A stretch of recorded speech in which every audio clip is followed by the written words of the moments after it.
Saya lanjutkan, Bapak Ibu dikasih Tuhan, tenang di dalam lembah yang kelam. Tinggal tenang di saat di gunung yang tinggi, saat hidup sedang di atas, iman sedang menyala-nyala, saat merasakan kehadiran Tuhan, itu mudah sekali untuk kita tinggal tenang. Tetapi tetap tenang di saat lembah kekelaman, di titik rendah kehidupan, di saat tidak ada pertolongan, tidak ada jalan keluar, badai hidup bertubi-tubi, itu tidak mudah untuk tetap tinggal tenang. Karena di dalam lembah kekelaman, justru disitulah titik kita sulit merasakan kehadiran Tuhan. Bahkan bisa membuat kita bertanya, apakah Dia sungguh-sungguh ada? Seperti yang Daud katakan di Mazmur 22. Tadi sudah dibacakan Mazmur 22. Allahku, mengapa engkau meninggalkan aku? Daud merasakan ditinggalkan oleh Tuhan. Dia tidak bisa merasakan Tuhan ada untuk dia saat itu. Apa itu lembah kekelaman? Masa-masa yang sulit. Masa di mana yang terlihat hanya kegelapan. Tidak terlihat ada cahaya harapan, yang ada ketakutan. Bisa juga lembah bayang maut, di mana Anda merasakan sudah berada di dunia orang mati. Di lembah ini juga musuh-musuh, pencuri-pencuri, perampok beraksi untuk membuat Anda tidak pernah keluar lagi hidup-hidup. Makanya di dalam lembah kekelaman ini, kita harus lebih waspada lagi. Kita harus pasang senjata lebih lengkap lagi, karena di situ musuh sedang menanti kita. Karena tujuan akhir pencuri itu membunuh dan membinasakan. Dan dia akan pakai lembah kekelaman ini untuk melakukan tujuannya. Dalam Yohanes 10 ayat 10, pencuri datang hanya untuk mencuri, membunuh, dan membinasakan. Tetapi aku datang supaya mereka mempunyai hidup dan mempunyainya dalam segala kelimpahan. Di lembah ini, jika kita tidak tahu ini atas izin Tuhan, kita akan mengalami keputusasaan. Kita tidak akan pernah bisa tinggal tenang, apalagi menang. Yang ada pasti ketakutan, panik, depresi, dan mungkin putus asa. Saya pernah mendengar satu sahabat saya yang konseling beberapa tahun lalu. Dia bukan seorang Katolik. Dia pernah mencoba untuk bunuh diri. Karena kondisi keluarga, ekonomi, kesehatan yang menyerang kehidupannya. Keluarganya hancur, mereka bercerai. Anak-anaknya diambil pihak suami, dia kehilangan pekerjaan dan uang sisa buat makan bulan itu. Dan saat itu dia sedang sakit-sakitan. Udah paketnya komplit banget cobaannya. Dia bilang seperti ini, saat dia memutuskan untuk bunuh diri dan akhirnya dia tidak berhasil, dia diceramahin banyak orang oleh keluarganya, tapi dia merasa tidak dikuatkan. Dia bilang kayak gini sama saya, mereka gak tahu gelapnya gelap yang saya hadapi. Mereka tidak tahu apa arti gelap yang saya hadapi. Gelap yang benar-benar tidak ada satupun titik cahaya buat kaki saya bisa berjalan terus. Itulah lembah kekelaman. Walaupun kita tahu setelah bunuh diri dia akan masuk kepada kegelapan yang lebih gelap lagi dan tidak akan pernah bisa keluar. Tetapi saat dia mengalami lembah kekelaman itu, dia tidak bisa melihat. Dia tidak bisa melihat yang sesungguhnya. Itu lembah kekelaman sahabat saya beberapa tahun lalu. Mungkin lembah kekelaman yang Anda hadapi tidak sedalam lembah kekelaman sahabat saya. Atau bisa jadi Anda merasa lebih dalam, lebih gelap. Tapi itu bukan yang terpenting. Yang terpenting adalah dengan siapa Anda berjalan di dalam lembah kekelaman Anda saat ini. Jika bersama Yesus, mau sedalam, sekelam, segelap apapun lembahnya, Anda tidak akan takut. Anda tidak akan panik karena ada Yesus. Anda pasti keluar dari lembah menuju kemenangan bersama Dia. Pasti. Kalau bersama Yesus pasti menang. Karena Yesus tidak pernah gagal. Tanda Anda bersama Yesus, Anda akan berkata seperti Daud dalam Mazmur 23 ayat 4. Sekalipun aku berjalan dalam lembah kekelaman, aku tidak takut bahaya, sebab Engkau besertaku. Gadamu dan tongkatmu itulah yang menghibur aku. Firman ini bukan hanya sekedar Anda baca, Anda tahu, tetapi harus Anda praktekkan. Bahwa Anda sungguh-sungguh tidak ada ketakutan lagi di dalam Dia. Sampai ketakutan itu terusir pergi. Itu namanya mempraktekkan firman. Kalau tahu firman, semua orang tahu, iblis pun tahu. Kalau membaca firman Tuhan, semua orang akan tahu. Tetapi mempraktekkan firman sampai firman itu punya kuasa, sampai ketakutan Anda tidak ada lagi. Sampai Anda bisa bernyanyi seperti lagu tadi. Sekalipun aku dalam lembah kelam, ku tak takut sebab Kau besertaku. Seperti itu. Jadi setiap ada ketakutan, Anda akan melawan dengan ayat firman Tuhan ini. Tadi ditanyakan oleh Pak Paulus, apakah orang benar kalau apalagi sudah dipenuhi oleh Roh Kudus bisa masuk ke dalam lembah kekelaman? Bisa banget, bahkan lebih bisa lagi. Roh Kudus tidak selalu menuntunmu kepada semua yang aman, menyenangkan. Tetapi sebelum menuntunmu ke padang rumput yang berwarna hijau, Anda akan dituntun masuk ke dalam lembah kekelaman. Jika Anda sungguh-sungguh anak Tuhan, ketahuilah bahwa Roh Kudus bisa menuntunmu masuk ke dalam lembah kekelaman.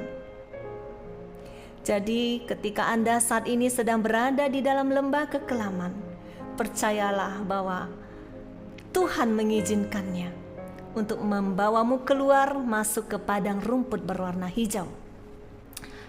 Lukas 4 ayat 1. Yang tadi kami katakan bahwa Roh Kudus bisa menuntunmu masuk ke dalam lembah kekelaman, ada ayatnya. Lukas 4 ayat 1.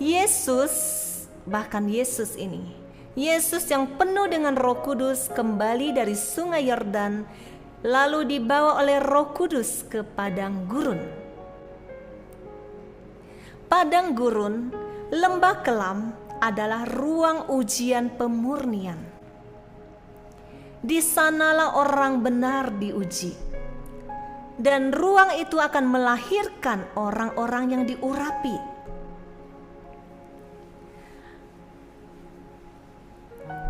Kunci keluar sebagai pemenang saat alami lembah kekelaman. Tadi kita baca dari Mazmur 22. Ketika Daud berkata, Allahku, Allahku, mengapa Engkau meninggalkan aku? Itu adalah kondisi Daud mengalami lembah kekelaman. Apa yang Daud katakan? Aku berseru pada waktu siang, tetapi Engkau tidak menjawab. Pada waktu malam, tetapi tidak juga aku tenang. Tanda orang belum lulus dari lembah kekelaman, dia tidak akan bisa tinggal tenang. Dia akan panik, ketakutan. Dia akan terpuruk di dalam lembah itu. Dan Daud di Mazmur 22 ini dia masih tidak bisa tenang. Tetapi apa yang dia lakukan lagi? Dia berkata di Mazmur 22 ayat 4, padahal engkaulah yang kudus yang bersemayam di atas puji-pujian orang Israel. Daud tahu bahwa Allah bertahta di atas puji-pujian. Daud memuji Tuhan. Dia mulai memuji dan menyembah Tuhan di sini. Dia mulai mengingat-ingat di ayat 5, kepadamu nenek moyang kami percaya, mereka percaya dan engkau meluputkan mereka. Dia mengingat-ingat perbuatan besar yang dilakukan Tuhan untuk nenek moyangnya. Dia mengingat-ingat apa yang sudah nenek moyangnya lakukan. Percaya, dan Tuhan meluputkan mereka. Di ayat ke-7, tetapi aku ini ulat dan bukan orang, cela bagi manusia, dihina oleh banyak orang. Daud merendahkan diri di hadapan Tuhan. Ketika kita datang kepada Tuhan, Tuhan izinkan kita masuk ke dalam lembah kekelaman. Itu adalah titik terendah hidup kita. Kalau di titik terendah masih tidak bisa merendahkan diri di hadapan Tuhan, itu berarti kita sudah gagal produksi yang gagal. Jadi lembah kekelaman itu adalah titik di mana titik yang rendah. Disitulah Tuhan memproses kita untuk merendahkan hati kita, merendahkan diri kita di hadapannya. Kita lanjutkan ayat seterusnya di ayat yang ke-10. Ya, engkau yang mengeluarkan aku dari kandungan, engkau yang membuat aku aman pada dada ibuku. Kepadamu aku diserahkan sejak aku lahir. Sejak dalam kandungan ibuku, engkaulah Allahku. Daud melihat kembali misteri kejadiannya. Bagaimana Tuhan sudah memilih dia, bahkan sejak dalam kandungan ibunya. Daud tahu siapa dia. Dia dipilih oleh Tuhan. Ayat selanjutnya, janganlah jauh daripadaku, sebab kesusahan telah dekat dan tidak ada yang menolong. Daud curhat kepada Tuhan. Daud tidak mencari manusia. Dia tidak mencari pertolongan kepada manusia. Saat ini dia mencari Tuhan. Dia curhat kepada Tuhan. Dia katakan kepada Tuhan, banyak lembu jantan mengerumuni aku. Banteng-banteng dari Basan mengepung aku. Itu berkata tentang musuh, masalah, persoalan yang mengelilingi dia. Mereka mengangakkan mulutnya terhadap aku seperti singa yang menerkam dan mengaum. Seperti tadi saya katakan, di dalam lembah kekelaman, iblis, musuh itu seperti singa mengaum-ngaum untuk siap menelan Anda. Ayat selanjutnya, Daud memohon pertolongan Tuhan. Daud bernasar bahwa dia akan bersaksi akan kebaikan Tuhan yang menolong dia. Di ayat ke-20 dia masih berkata, tetapi engkau Tuhan janganlah jauh ya kekuatanku. Dia tahu Allah itu kekuatannya, sumber kekuatannya. Segeralah menolong aku, lepaskanlah aku dari pedang dan nyawaku dari cengkraman anjing. Selamatkanlah aku dari mulut singa dan dari tanduk banteng. Engkau telah menjawab aku. Garis bawahi ini. Engkau telah menjawab aku. Padahal di saat ini Daud itu belum keluar dari lembah kekelaman. Tetapi dia mengimani Tuhan sudah menjawab doanya. Tuhan sudah mendengarkan doa dia. Di ayat ke-23, Daud mulai bernasar. Aku akan memasyurkan namamu kepada saudara-saudaraku. Ketika dia mengimani, Tuhan akan menolong dia. Tuhan sudah menolong dia. Engkau telah menjawab aku. Dia mulai bernasar. Dia mulai mau melakukan apa yang sudah dia janjikan kepada Tuhan. Aku akan memasyurkan namamu kepada saudara-saudaraku dan memuji-muji engkau di tengah-tengah jemaah. Daud berkata bahwa dia akan bersaksi. Setelah Tuhan menjawab doa dia, dia akan bersaksi bahwa Tuhanku hidup. Tuhanku sanggup. Di ayat ke-24, kamu yang takut akan Tuhan, pujilah dia. Daud mulai rohnya tuh makin kuat. Tadi di ayat awal dia itu seperti orang yang terpuruk. Tuhan, di mana engkau? Mengapa engkau tidak menolong aku? Tetapi lihat di ayat-ayat berikutnya ini. Dia mulai memuji-muji Tuhan. Kamu yang takut akan Tuhan, bahkan dia mulai berseru. Anda yang takut akan Tuhan, puji dia. Dia mulai mengajak rohnya sendiri untuk memuji Tuhan. Hai segenap anak cucu Yakub, muliakanlah dia. Dan gentarlah terhadap dia, hai segenap anak cucu Israel. Sebab ia tidak memandang hina atau merasa jijik kesengsaraan orang yang tertindas. Dia tahu, dia mengenal Tuhannya. Dan ia tidak menyembunyikan wajahnya kepada orang itu. Dan ia mendengar ketika orang itu berteriak minta tolong kepadanya. Daud mengimani Tuhan sudah mendengar semua doa-doanya. Tuhan sudah melakukan untuk dia. Ayat selanjutnya. Di Mazmur 23, Daud juga masih di dalam lembah kekelaman. Tetapi di Mazmur 23 ini Daud sudah keluar sebagai pemenang. Tandanya apa? Daud sudah tinggal tenang. Sudah tidak ada ketakutan akan bahaya. Mazmur 23 ayat 4, sekalipun aku berjalan dalam lembah kekelaman, aku tidak takut bahaya, sebab engkau besertaku. Jadi, jangan takut. Apapun lembah kekelaman yang Anda hadapi saat ini, asal ada Yesus di sana, jangan takut. Firman Tuhan ini bukan hanya sekedar Anda baca, tetapi Anda harus praktekkan sampai ketakutan itu terusir pergi dari dirimu. Karena sungguh tidak ada ketakutan jika bersama dengan Tuhan.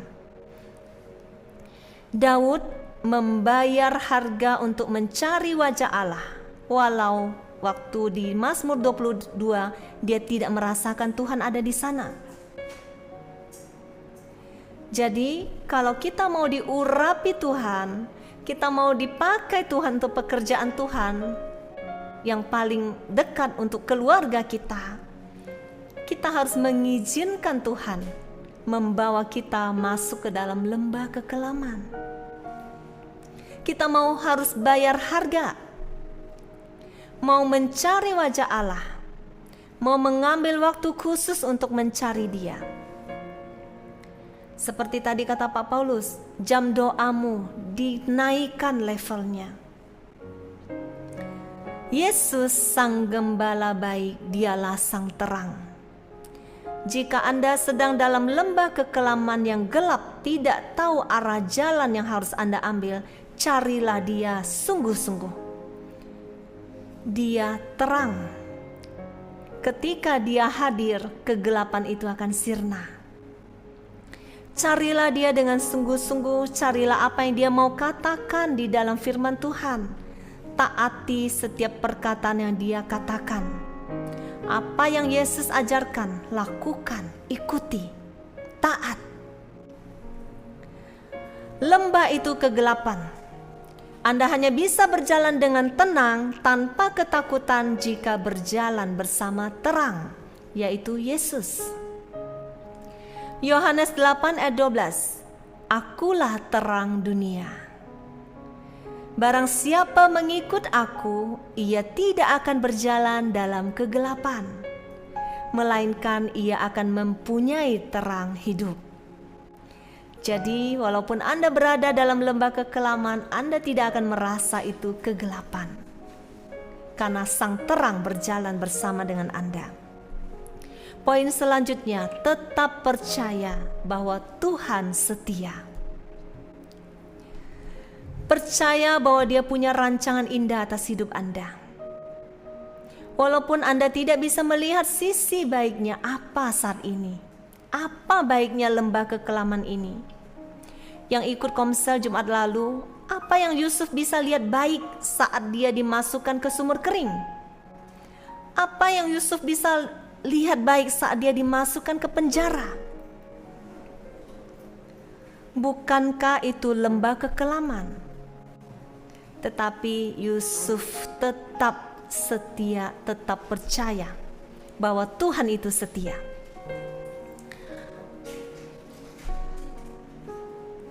Saat kita berada dalam lembah kekelaman, itu kalau kita mau lihat dengan kacamata jasmani, itu kita tidak bisa melihat sisi baik. Kita harus bisa melihat dengan mata rohani. Untuk bisa melihat dengan mata rohani, level rohanimu harus semakin tinggi. Ketika Yusuf percaya bahwa Allah setia, bukan hanya percaya saat melihat mujizat, saat lihat kenyataan, Tuhan bawa Yusuf keluar dari lembah kekelaman menuju padang rumput hijau. Promosi demi promosi Tuhan angkat dia. Promosi, naik level, semakin diurapi. Ketika Anda tidak sanggup berjuang sendiri, jangan menarik diri, sendirian merenungi nasib Anda. Semakin menarik diri dari komunitas, dari keluarga rohani, teman-teman komunitas, iblis akan menemani Anda dengan bisikan-bisikannya. Dengan kebohongan-kebohongan yang akhirnya membuat Anda semakin hancur dan binasa di tangannya. Bisikan yang menggagalkan semua rencana Tuhan atas hidup Anda. Padahal lembah kekelaman ini Tuhan mau bawa Anda keluar untuk menjadi pemenang, untuk diurapi, untuk dipakai Tuhan luar biasa. Tapi kalau Anda terpuruk, Anda memisahkan diri dari komunitas, dari keluarga rohani, dari teman-teman yang bisa menguatkan, Anda akan binasa di tangan iblis. Jangan lari ke orang-orang yang akan membawa Anda makin jauh dari Tuhan. Cari orang benar sehingga membawa Anda ke jalan yang benar. Anda yang sedang kuat juga perhatikan saudaramu yang sedang lemah. Entah itu dalam komunitas atau juga di dalam keluarga. Kita saling menguatkan. Makanya tadi setiap Jumat saya mengingatkan, mari kita ingatkan teman-teman kita yang sudah lama.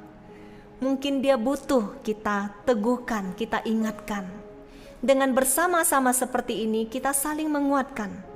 Kami pun yang melayani, kami juga dikuatkan oleh saudara-saudara dalam komunitas ini. Tanda Anda lulus di dalam lembah kekelaman, saya ulangi sekali lagi, ketika Anda bisa tinggal tenang. Bagianmu melakukan firman Tuhan. Apa yang Dia suruh, apa yang Dia perintahkan, lakukan bagianmu. Dan menyiapkan dirimu untuk diurapinya. Artinya, naikkan level rohmu, naikkan level hidup doamu. Ketika Tuhan angkat dari lembah ke gunung yang tinggi, Tuhan sedang mengurapimu untuk pekerjaannya. Sampai ayat ini tergenapi di dalam hidupmu. Mazmur 23 ayat 5-6. Engkau menyediakan hidangan bagiku di hadapan lawanku. Engkau mengurapi kepalaku dengan minyak, pialaku penuh melimpah. Kebajikan dan kemurahan belaka akan mengikuti aku seumur hidupku, dan aku akan diam dalam rumah Tuhan sepanjang masa. Amin. Tuhan Yesus memberkati.